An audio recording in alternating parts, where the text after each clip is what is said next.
S'ouvrant dimanche 31 octobre 2021 à Glasgow, en Écosse, la conférence des Nations Unies sur les changements climatiques COP26 s'annonce avec de multiples enjeux. Limiter le réchauffement de la planète bien au-dessous de 2 degrés Celsius, de préférence à 1,5 degré Celsius. Les ambitions de la République démocratique du Congo en ce sens touchent la cession au Fonds climat selon ses potentialités au regard de son apport dans la lutte contre le réchauffement climatique. La COP26 de Glasgow constitue pour la République démocratique du Congo un enjeu majeur pour deux raisons. La première, c'est que la RDC regorge d'énormes potentialités écologiques. La deuxième, c'est que la RDC fait partie du bassin du Congo, qui est le deuxième poumon mondial, comme on le sait.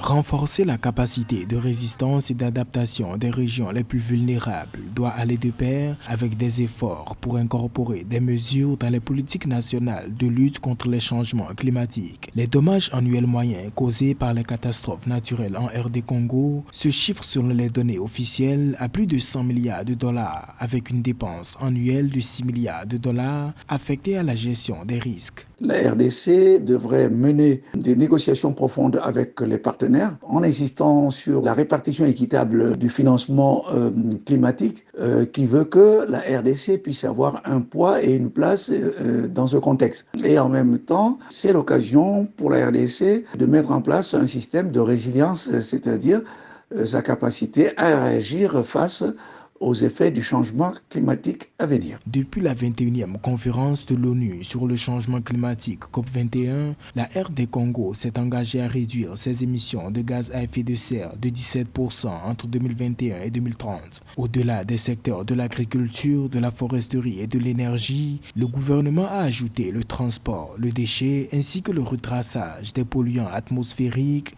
à sa contribution d'apport de solutions au changement climatique.